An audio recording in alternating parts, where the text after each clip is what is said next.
found a bedroom on fire and were able to rescue 2 dogs and a guinea pig, but one of the family's dogs did not survive. The bedroom sustained heavy fire damage with smoke damage throughout the home. Investigators ruled the fire accidental, but they say the exact cause couldn't be determined. No one was home at the time of the fire. The Acadiana community said its final farewell to local DJ Jeremy Thomas, also known as DJ Sausage, who was killed in a car crash involving a semi-truck. His funeral service was held in rain on Saturday. The family says he was often seen doing what he loved. He was either DJing or coaching youth sports. They also say Thomas's life will be remembered for the love and support he showed anyone who needed him. A Lafayette man was arrested as an alleged suspect in a case of where a rideshare driver has been found dead in a ditch outside of Lake Charles in Westlake.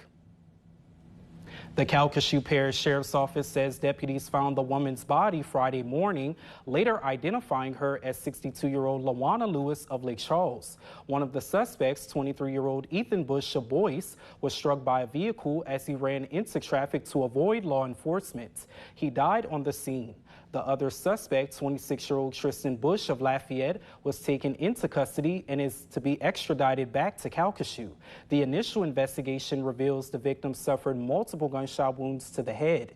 Detectives learned the victim was a Lyft driver who had been working that day. Authorities say her car was found in a parking lot in the Houston area with the 2 suspects sitting inside. Families of more than a dozen workers missing after the explosion that destroyed an explosives plant in Hickman County, Tennessee, heard the news they didn't want to hear. CBS's Nicole Valdez brings us the latest.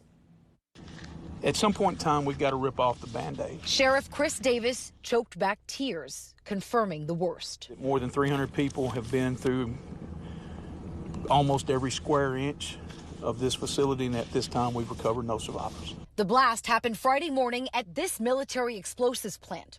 Today, officials warned small controlled explosions would be needed to stabilize the structure. An ambulance and medical helicopter standing by as a precaution for investigators working near the site.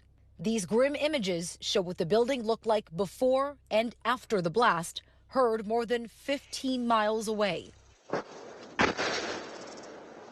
Wendell Stinson is the CEO of the company Accurate Energetic Systems. He shared this message Friday. Our hearts are broken for the families and for the ones, our loved ones that lost their lives, and please pray. Late this afternoon, neighbors, friends, and families met at this nearby church, the small Tennessee town grieving their loss. The ATF now leading the investigation. All of our bomb techs, our explosive specialists, are up there very thoroughly, methodically trying to make safe the area, safe as possible for every law enforcement up there, so we can go ahead and make sure we do that search and recovery efforts in the safest manner as possible. And this church is one of several places this community has gathered to pray and heal after this tragic explosion. Nicole Valdez, CBS News, McEwen, Tennessee.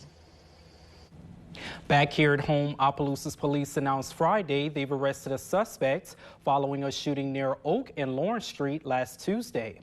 Demarion Tyrese LeBlanc of Opelousas is charged with 1 count of illegal use of weapons and 2 counts of aggravated criminal damage to property. Police say the investigation is still active and additional arrests are expected. In Acadia Parish, 2 men have been arrested for allegedly shooting at a home with 4 people inside. Traylon Jolivet and Sistan Mollett are both charged with 4 counts of principal to attempted second-degree murder. According to Crowley Police, the shooting happened on September 25th when a house with 4 people inside was hit by 17 rounds of gunfire. No injuries were reported. The investigation is still ongoing and additional arrests are expected. Authorities with the Baton Rouge Police Department say 2 people were injured during a shooting at a homecoming game on LSU's campus Saturday night.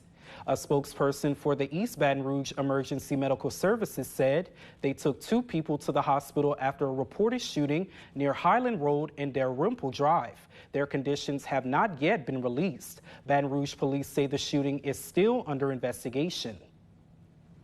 Louisiana State Police have released the full crash report surrounding the deadly crash on Louisiana Highway 20 involving Kyron Lacey. The crash happened last year in Lafourche Parish.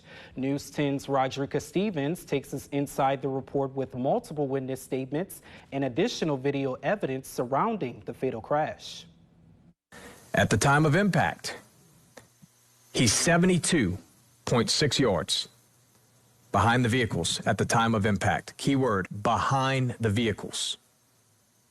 That is not how this story was ever painted. Kyron Lacey's lawyer, Matthew Ulrich, says data shows Lacey did in fact pass 4 cars, which they are not disputing. However, he says Lacey was back in his lane of travel, 92.3 yards back in his lane behind the crash victim. State police released evidence from a nearby gas station which shows a green Dodge Charger, later identified as Lacey's, traveling south in the opposing lane on LA 20 at a high rate of speed, passing several vehicles. Lacey then returns to the southbound lane. Soon afterwards, a crash happens. 102, be advised, we got total road blockage on LA 20. The trooper called to the scene was met with numerous witnesses who described a green Charger driving aggressively and causing the crash. Green Charger, they're going that way? There was a green Charger. There was a green Charger that caused all this. Troopers determined that less than 10 minutes after the crash occurred, evidence supported that Lacey's first outgoing call was to a Baton Rouge area personal injury and defense attorney. An arrest warrant was signed in January, and then Lacey was arrested a few days later. A statement from the Attorney General saying, quote, every witness identified the green Charger Kyron Lacey was determined to be driving as having put the events in motion that led to the head-on collision which killed 78-year-old veteran Herman Hall. She adds that the Lafourche Parish District Attorney's Office was bringing the matter to a grand jury to review the facts and decide the appropriate charges to indict on, if any. News 10's Rodrika Stevens reporting. State police say they recognize that outside narratives may arise, often based on selective information. However, they urge the public to rely on the full body of facts. Escaped Orleans Parish inmate Derek Groves is back in Louisiana after being taken into custody in Atlanta, Georgia. According to Louisiana State Police, Groves arrived in Louisiana on Friday, October 10th. Before then, he was taken into custody in Georgia on Wednesday and waived his extradition on Thursday. Groves was transported from Atlanta to Baton Rouge and flown by helicopter to a secure correctional facility. He is the last of 10 inmates to be recaptured following the May escape from the Orleans Parish Jail. Now coming up, the latest on the nationwide government shutdown.